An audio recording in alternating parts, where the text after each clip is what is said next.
Hello बच्चों, स्वागत है आपका आपके अपने YouTube channel chemistry by Shiv Kumar sir में। पिछले वीडियो में हमने आपको बताया कि परमाणु के अंदर नाभिक होता है जिसमें प्रोटॉन और न्यूट्रॉन उपस्थित होते हैं। नाभिक के बाहर वृत्तीय कक्षाएं होती हैं। इन वृत्तीय कक्षाओं में इलेक्ट्रॉन चक्रण करता है और वृत्तीय कक्षाओं के नाम हैं के, एल, एम, एन, ओ, पी, क्यू। ये 7 वृत्तीय कक्षा होती हैं, या 1, 2, 3, 4, 5, 6, 7। इनमें क्रमशः 2, 8, 18, 32, 32, 18, 8 इलेक्ट्रॉन उपस्थित होते हैं। परंतु ये जो कक्षा हैं ये उपकोषों में विभाजित होती हैं। एस, पी, डी, एफ 4 उपकोष होते हैं और इनमें क्रमशः 2, 6, 10, 14 इलेक्ट्रॉन होते हैं। परंतु आधुनिक परमाणु मॉडल के अनुसार जो परमाणु हैं, परमाणु के अंदर कोष होते हैं, कोषों के अंदर उपकोष होते हैं, उपकोषों के अंदर कक्षक होते हैं और कक्षकों में इलेक्ट्रॉन पाया जाता है। यानी हमारी जो ये कोष हैं, कक्षा हैं, ये उपकोषों में विभाजित हैं और उपकोष कक्षकों में विभाजित होते हैं। अब प्रश्न आता है कि कक्षक किसे कहते हैं? कक्षक किसे कहते हैं? तो कक्षक क्या है?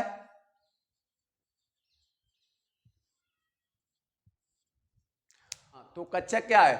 कक्षक परमाणु में नाभिक के चारों ओर का वह क्षेत्र होता है जिसमें इलेक्ट्रॉन के पाए जाने की संभावना सबसे अधिक होती है। मैंने पहले बताया परमाणु के बाहर कोष होते हैं, कोष के अंदर उपकोष होते हैं और उपकोष के अंदर कक्षक होते हैं और इन कक्षकों में इलेक्ट्रॉन पाए जाते हैं। तो परमाणु के बाहर का वह क्षेत्र जहां इलेक्ट्रॉन के पाए जाने की संभावना सबसे अधिक होती है क्या कहलाते हैं? कक्षक कहलाते हैं। इसका मतलब ये नहीं है कि बोरवरी ने गलत बताया कि परमाणु कक्षाओं पाए जाते हैं, समरफील्ड ने गलत बताया परमाणु उपकोषों में इलेक्ट्रॉन उपकोषों में पाए जाते हैं, और आधुनिक परमाणु मॉडल कह रहा है कि इलेक्ट्रॉन कक्षकों में पाए जाते हैं। तो एक बात बताइए, हम उत्तर प्रदेश में रहते हैं, क्या हम यह गलत कह रहे हैं कि हम उत्तर प्रदेश में रहते हैं? ये तो बात सही है कि हम उत्तर प्रदेश में रहते हैं, लेकिन अगर हम बात कहें कि हम उत्तर प्रदेश में कहाँ रहते हैं तो हम बताएंगे उत्तर प्रदेश में हम हाथरस जिले में रहते हैं। लेकिन क्या अब भी हम गलत कह रहे हैं? हाथरस जिले में हमारे पाए जाने की संभावना तो है लेकिन बहुत कम है। लेकिन जब हम कहेंगे कि भाई हम बिसावर क्षेत्र के तिलुग्राम में रहते हैं, तब हमारा एड्रेस बिल्कुल एक्यूरेट एड्रेस होगा। वही है कि परमाणु के अंदर कोष हैं, कोष में इलेक्ट्रॉन पाया जाता है, ये मानो उत्तर प्रदेश है, और कोष के अंदर उपकोष है, ये मानो हमारा जिला है, और उपकोष के अंदर कक्षक है, कक्षक मानो हमारा ग्राम है, और उसमें हम पाए जा रहे हैं अर्थात इलेक्ट्रॉन पाया जाता है। मॉडल तीनों का सही था। जिन वैज्ञानिकों ने परमाणु मॉडल दिया सही था कि इलेक्ट्रॉन कोषों में पाए जाते हैं, इलेक्ट्रॉन कोषों में पाए जाते हैं, इलेक्ट्रॉन कक्षकों में पाए जाते हैं। लेकिन परमाणु में कोष भी होते हैं, कोष उपकोषों में विभाजित होते हैं, उपकोष कक्षकों में विभाजित होते हैं और उन कक्षकों में इलेक्ट्रॉन पाया जाता है। तो कक्षक क्या है? परमाणु में नाभिक के चारों ओर का वह क्षेत्र जिसमें इलेक्ट्रॉन के पाए जाने की संभावना सबसे अधिक होती है, उसे क्या कहते हैं? कक्षक कहते हैं। अब कक्षक बताया गया कि एक कक्षक में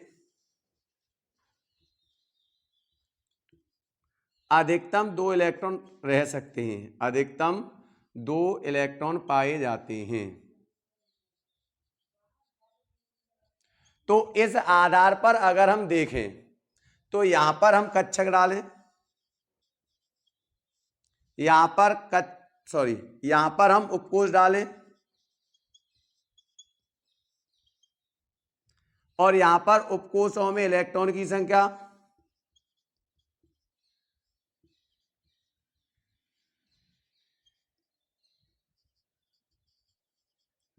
यहां पर हम डालें कक्षकों की संख्या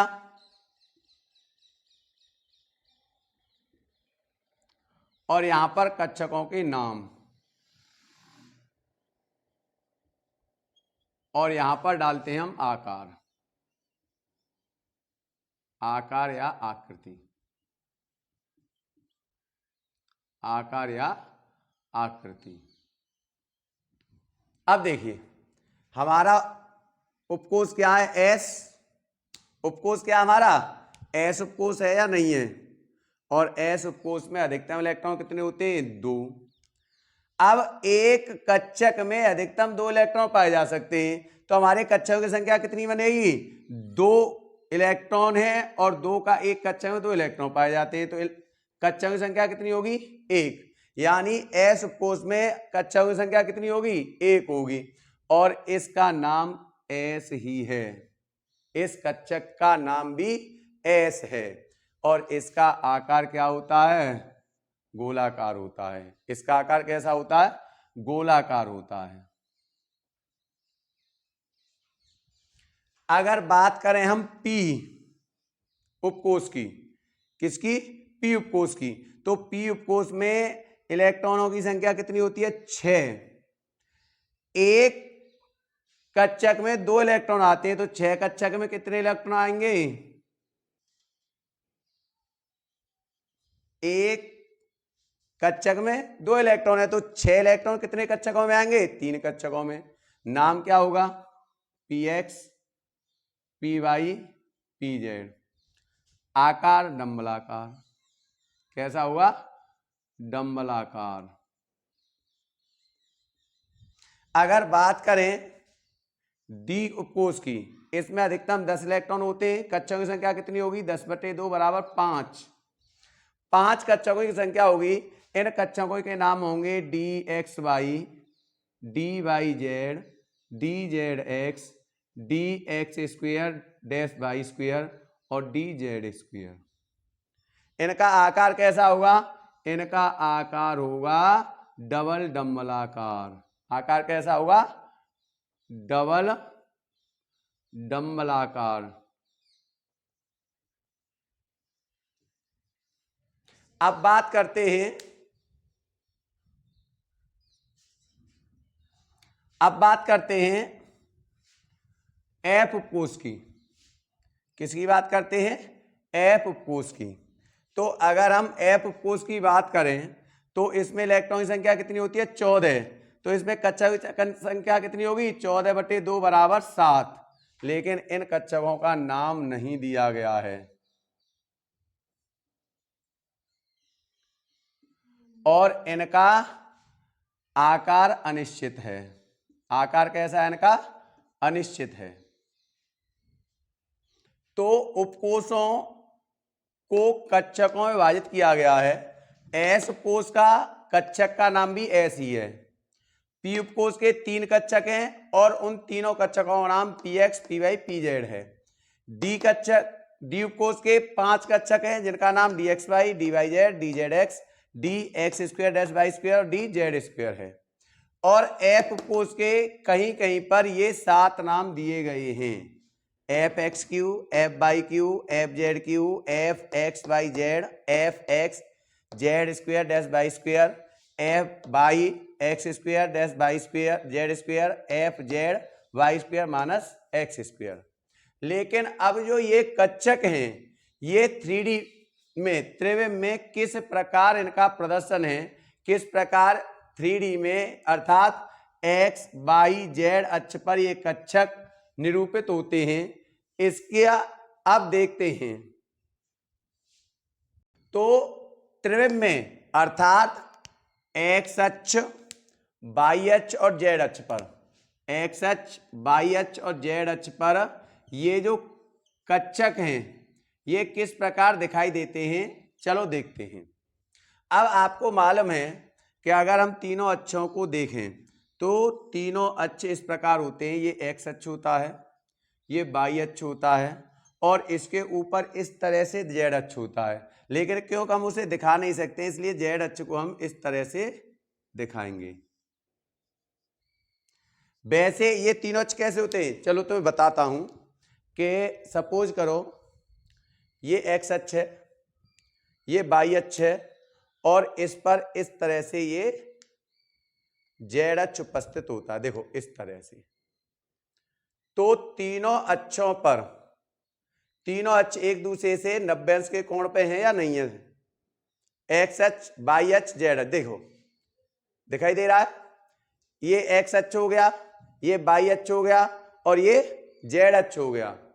तीनों अक्ष दिखाई दे रहे हैं, नहीं दे रहे हैं? तो इन तीनों अक्षों पर एक दूसरे पर कितने होते हैं, देखो ये अक्ष एक दूसरे पर 90 अंश के कोण पर है, ये 90 अंश के कोण पर है, ये 90 अंश के कोण पर है, ये 90 अंश के कोण पर है, ये तो सभी अक्ष एक्स वाई जेड तीनों अक्ष एक दूसरे से 90 अंश के कोण पर होते हैं। अब एस उपकोष का आकार कैसा होता है, एस कक्षक का आकार कैसा होता है, गोलाकार। अब बताइए गोलाकार क्या होता है, जैसे फुटबॉल है तो फुटबॉल में, फुटबॉल गोल है ना, तो फुटबॉल में एक्स वाई जेड तीनों अक्ष आएंगे नहीं आएंगे? फुटबॉल में लंबाई भी होती है, चौड़ाई भी होती है, और ऊंचाई भी होती है, ऊंचाई चौड़ाई और लंबाई सभी होते हैं, नहीं होते हैं? तो एक्स कक्षक जो है तीनों अक्षों पर इस तरह से प्रदर्शित होता है। एस कक्षक कैसे प्रदर्शित होता है, तीनों अक्षों पर, गोलाकार है, तीनों अक्षों पर होता है। अब देखते हैं हमारा ना वो है पी एक्स, पी वाई और P Z. P X, P Y और पी जेड। तो पी एक्स का मतलब क्या है, अगर हम इसको रखें एक्स अक्ष और इसको वाई अक्ष, तो पी कक्षक का जो आकार होता है, पी कक्षक का आकार कैसा होता है, डंबलाकार होता है। कैसा होता है, डंबलाकार होता है। तो पी एक्स लिखा हुआ है, इसका मतलब क्या है कि पी का ये जो एक्स कक्षक है ये एस एक्स अक्ष पर उपस्थित होगा, अर्थात ये इस तरह से एक्स अक्ष पर उपस्थित होगा, इसलिए इसका नाम क्या है, पी एक्स है। अगर बात करें पी वाई की, पी वाई की बात करें, चलो यहां पर तो जेड भी बना देती है, तीनों बना देती है, ये जेड, ये हो गया वाई अक्ष, ये हो गया एक्स अक्ष, और ये हो गया जेड अक्ष। तो अगर इस कक्षक की बात करें तो इसका नाम क्या है, पी वाई। इसका मतलब क्या है, ये वाई अक्ष पर स्थित होगा, और वाई अक्ष पर किस तरह से स्थित होगा, इस तरह से ये वाई अक्ष पर स्थित होगा। अगर बात करें पी जेड की, तो पी जेड कक्षक को अगर हम बनाएं, वाई अक्ष हो गया, एक्स अक्ष हो गया, और ये जेड अक्ष हो गया। ये क्या हो गया, जेड अक्ष हो गया। हमारा नाम क्या है, पी जेड। तो ये जो कक्षक है ये जेड अक्ष पर उपस्थित होगा, ये कक्षक किस पे होगा, जेड अक्ष पर उपस्थित होगा। तो एक्स जो कक्षक है वो एक्स वाई जेड तीनों कक्षकों पर उपस्थित होगा। पी एक्स कक्षक केवल एक्स अक्ष पर उपस्थित होगा, पी वाई कक्षक वाई अक्ष पर उपस्थित होगा, और पी जेड कक्षक जेड अक्ष पर उपस्थित होगा। अब बात करते हैं डी कक्षकों की। अब बात करते हैं कि डी कक्षक जो होते हैं वह एक्स वाई जेड तीनों अक्षों पर किस प्रकार से उपस्थित होते हैं। अब डी कक्षक कितने होते हैं, डी एक्स वाई होता है, डी वाई जेड होता है, डी जेड एक्स होता है, D X square dash Y square होता है, और डी जेड स्क्वेयर होते हैं। ये 5 कक्षक होते हैं। अगर बात करें, क्योंकि यहाँ पर तीनों कक्षकों को हम नहीं दिखाएंगे, अब डी एक्स वाई है तो यहाँ पर एक्स और वाई 2 कक्षक दिखा दिए हमने। देखिए ये एक्स कक्षक हो गए और ये वाई कक्षक हो गए। अगर इनको हम दिखाएं तो डी कक्षक का आकार कैसा होता है, डी कक्षक का आकार कैसा होता है,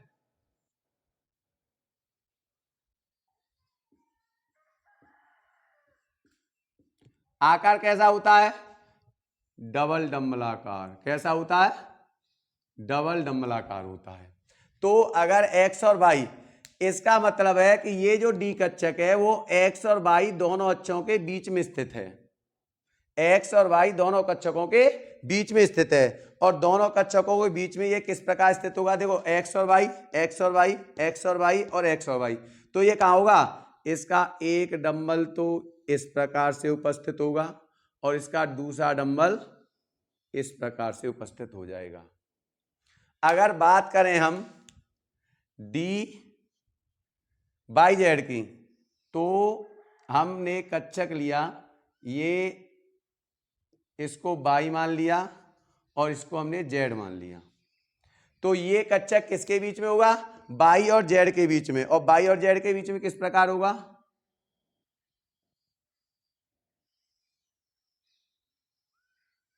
इस तरह से।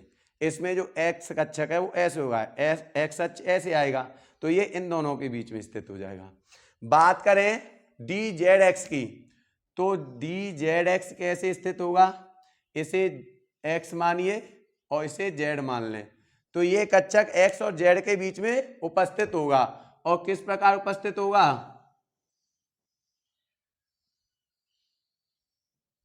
इस तरह से उपस्थित होगा।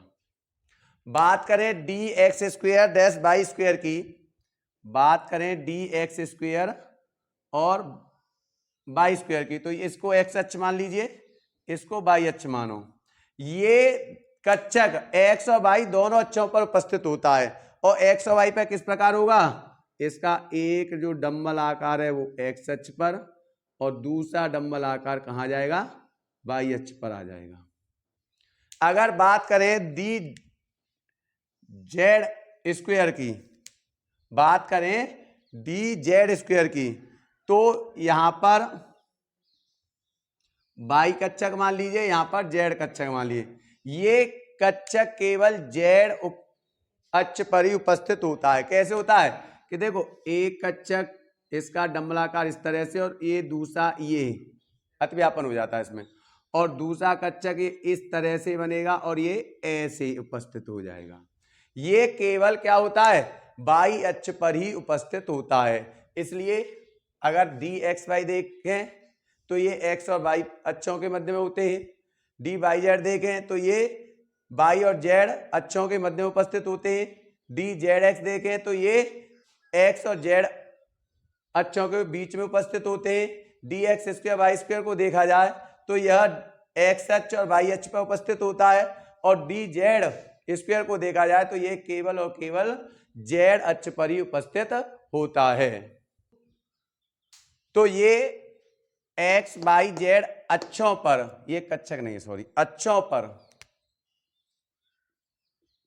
एक्स वाई जेड अक्षों पर एस कच्छक, पी कच्छक और डी कच्छकों का हमने आपको प्रदर्शन बताया। लेकिन क्योंकि एफ कच्छकों का आकार अनिश्चित होता है, इसलिए एफ कच्छकों का प्रदर्शन हम 3D में नहीं बता सकते हैं, क्योंकि उनका आकार अनिश्चित होता है, कोई निश्चित आकार नहीं है। इन तीनों कच्छकों का आकार निश्चित है, इसका गोलाकार, पी कच्छकों का डंबलाकार, डी कच्छकों का डबल डंबलाकार। लेकिन एफ कच्छकों का आकार अनिश्चित होता है, इसलिए उनको हम एक्स वाई जेड तीनों अक्षों पर उनका प्रदर्शन हम नहीं कर सकते हैं। एस का एक कच्छक होता है, पी के 3 कच्छक होते हैं, पी एक्स, पी वाई और पी जेड। डी के 5 कच्छक होते हैं, D X Y, D Y Z और D Z X, D X square dash Y square और डी जेड स्क्वायर। और एफ के होते हैं 7 कच्छक। कहीं पर इनको नाम दे देते हैं, कहीं इनका नाम नहीं देते हैं, क्योंकि इनका आकार अनिश्चित होता है, इसलिए इनका नाम ज्यादातर नहीं देते हैं। अब प्रश्न ये आता है कि इन कच्छकों में इलेक्ट्रॉन भरेंगे कैसे? अब एस का ही कच्छक है, ऐसे बना देंगे। पी के 3 कच्छक हैं, ऐसे बना देंगे। डी के 5 कच्छक हैं, 1 2 3 4 5, और एफ के कितने कच्छक हैं? 7 कक्षक होते हैं। 1 2 3 4 5 6 7। अब इन कक्षकों में इलेक्ट्रॉन किस प्रकार भरे जाते हैं? इन इलेक्ट्रॉनों में कक्षकों को भरने के लिए हुंड ने नियम दिया था। हुंड ने बताया था कि पहले एक एक इलेक्ट्रॉन सभी कक्षकों में भरा जाता है। जैसे सपोज करो एस कक्षक में हमारे पास एक इलेक्ट्रॉन है, तो एस कक्षक में पहले एक इलेक्ट्रॉन भरा जाएगा। फिर दूसरा इलेक्ट्रॉन कहाँ भरा जाएगा? ऐसे भरा जाएगा। हुंड ने बताया कि जो कक्षकों में इलेक्ट्रॉन का युग्मन होता है, यानी एक कक्षक में 2 इलेक्ट्रॉन रह सकते हैं, तो अगर पहला कक्षक दक्षिणावर्त जाएगा,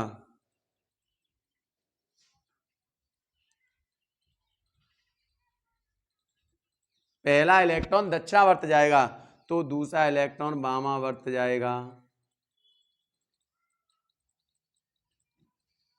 अर्थात जब एक इलेक्ट्रॉन इस प्रकार आ रहा है तो युग्मन करने वाला दूसरा इलेक्ट्रॉन ऐसे जाएगा। अगर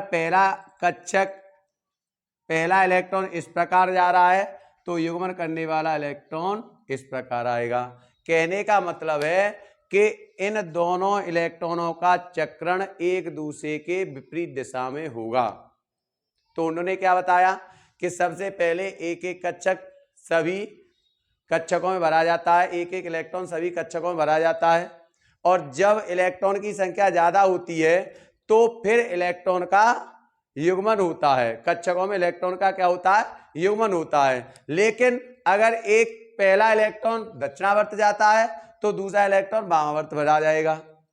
अर्थात एक इलेक्ट्रॉन अगर दक्षिणावर्त जा रहा है, दूसरा वामावर्त, अगर पहला वामावर्त जा रहा है तो दूसरा दक्षिणावर्त जाएगा। जैसे हमारे पास पी कक्षक में 2 इलेक्ट्रॉन हैं। कितने इलेक्ट्रॉन है? 2 इलेक्ट्रॉन है। तो पहला इलेक्ट्रॉन पी एक्स में जाएगा, दूसरा इलेक्ट्रॉन पी वाई में जाएगा। अगर हमारे पास सपोज करो 5 इलेक्ट्रॉन है, तो पहला इलेक्ट्रॉन पी एक्स, दूसरा इलेक्ट्रॉन पी वाई, तीसरा इलेक्ट्रॉन पी जेड, चौथा इलेक्ट्रॉन फिर पी एक्स में आएगा, युग्मन होगा, पांचवा इलेक्ट्रॉन पी वाई में जाएगा, युग्मन होगा। सपोज कीजिए हमारे पास डी में है 8 इलेक्ट्रॉन, हमारे पास डी में है 8 इलेक्ट्रॉन हमारे पास उपस्थित हैं। तो हुंड क्या बता रहा है? हुंड बता रहा है कि पहले एक एक इलेक्ट्रॉन सभी कक्षकों में भरा जाएगा और उसके बाद उन कक्षकों का युग्मन होगा।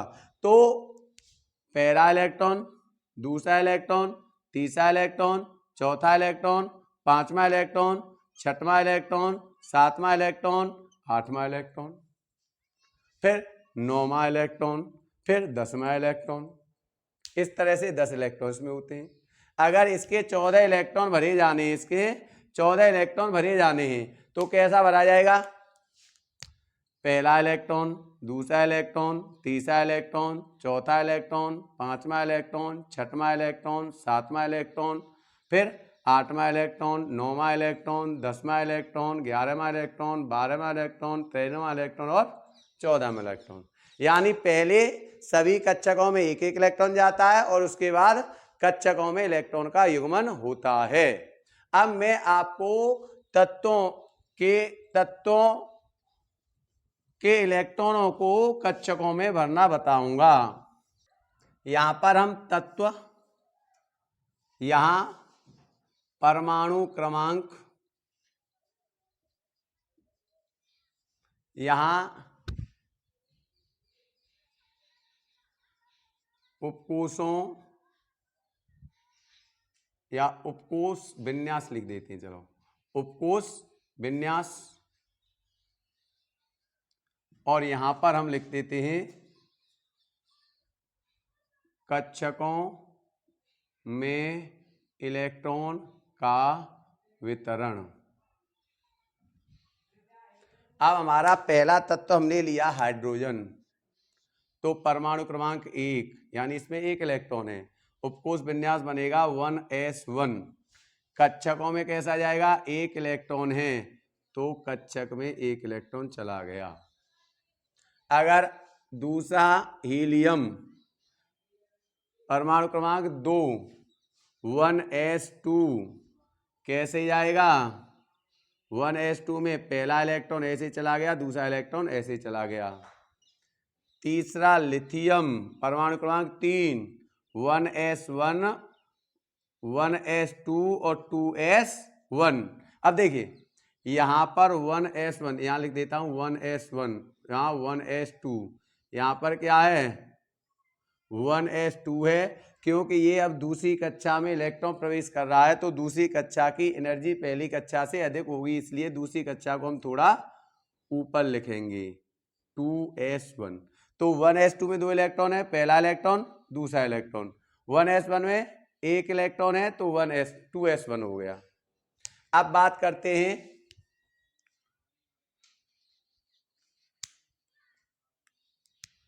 बेरिलियम परमाणु क्रमांक 4 1s2 और 2s2। देखिए ये क्या हो गया 1s2 और ये क्या जाएगा 2s2। पहला इलेक्ट्रॉन दूसरा इलेक्ट्रॉन, पहला इलेक्ट्रॉन दूसरा इलेक्ट्रॉन। अब आता है बोरोन। अब कौन आता है बोरोन परमाणु क्रमांक 5 1s2 2s2 2p1। अब देखिए यहां पर 1s2, यहां पर 2s2 और यहां पर 2p1। अब देखिए पहला इलेक्ट्रॉन दूसरा इलेक्ट्रॉन s का, दूसरी s में 2 इलेक्ट्रॉन है, पहला इलेक्ट्रॉन दूसरा इलेक्ट्रॉन, दूसरी p में 1 इलेक्ट्रॉन है इसलिए यहां पर 1 इलेक्ट्रॉन जाएगा। अगर बात करें कार्बन परमाणु क्रमांक 6 1s2 2s2 2p2, तो यहां पर क्या होगा, यहां पर होगा पहला इलेक्ट्रॉन पहला कोष 1s2, फिर दूसरा कक्षक 2s2, फिर 2p के 3 कक्षक। चलो यहाँ पर एक और अच्छा लिख देते हैं हम, यहाँ पर 2p लिख देते हैं या ऐसे लिख देते हैं 2px 2py 2pz, यहाँ पर भी 2px 2py और 2pz। अब बताइए s में 2 इलेक्ट्रॉन पहला इलेक्ट्रॉन दूसरा इलेक्ट्रॉन, फिर s में 2 इलेक्ट्रॉन पहला इलेक्ट्रॉन दूसरा इलेक्ट्रॉन, 2p में 2 इलेक्ट्रॉन तो पहला इलेक्ट्रॉन जाएगा px में, दूसरा इलेक्ट्रॉन जाएगा py में। अब अगला आ गया नाइट्रोजन 7 1s2 2s2 2p3। अब देखिए यहां पर आ गया आपका 1s2, ये आ गया आपका 2s2 और ये पुनः 3 कक्षक आ गए आपके 2px 2py 2pz। अब 2 इलेक्ट्रॉन है पहला इलेक्ट्रॉन दूसरा इलेक्ट्रॉन, 2 इलेक्ट्रॉन है पहला इलेक्ट्रॉन दूसरा इलेक्ट्रॉन, इसमें 3 इलेक्ट्रॉन है तो एक इलेक्ट्रॉन px में, दूसरा इलेक्ट्रॉन py में, तीसरा इलेक्ट्रॉन pz में जाएगा। अगर हम बात करें ऑक्सीजन 8 1s2 2s2 2p4, अगर इसकी बात करें तो क्या हो जाएगा 1s2 2s2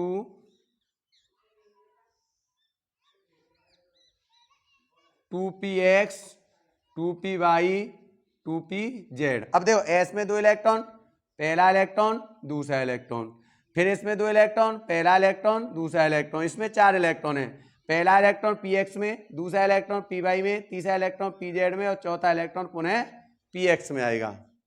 अगर बात करें हम फ्लोरीन की परमाणु क्रमांक 9 1s2 2s2 2p5, तो उपकोषों में कैसे आएगा, उपकोष विन्यास 1s2 2s2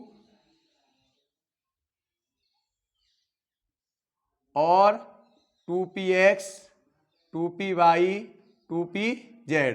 अब इसमें 2 इलेक्ट्रॉन है, पहला इलेक्ट्रॉन दूसरा इलेक्ट्रॉन, इसमें 2 इलेक्ट्रॉन, पहला इलेक्ट्रॉन दूसरा इलेक्ट्रॉन, इसमें 5 इलेक्ट्रॉन, पहला इलेक्ट्रॉन px में, दूसरा इलेक्ट्रॉन py में, तीसरा इलेक्ट्रॉन pz में, चौथा इलेक्ट्रॉन px में, पांचवा इलेक्ट्रॉन py में जाएगा। अगर बात करें हम नियॉन की, 10 होता है परमाणु क्रमांक, 1s2 2s2 2p6। तो अगर s की बात करें 1s2, ये 2s2 और ये क्या आ जाएगा 2px 2py 2pz। इसमें 2 इलेक्ट्रॉन, 1 इलेक्ट्रॉन 2 इलेक्ट्रॉन, कितने इलेक्ट्रॉन 2, 1 इलेक्ट्रॉन 2 इलेक्ट्रॉन, इसमें 6 इलेक्ट्रॉन है, पहला इलेक्ट्रॉन दूसरा इलेक्ट्रॉन तीसरा इलेक्ट्रॉन चौथा इलेक्ट्रॉन पांचवा इलेक्ट्रॉन छठवां इलेक्ट्रॉन।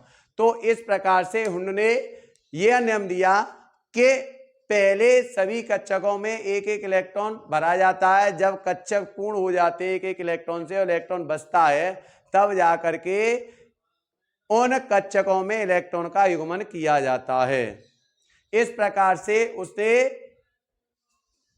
उन्होंने कक्षकों में इलेक्ट्रॉन के वितरण के बारे में बताया।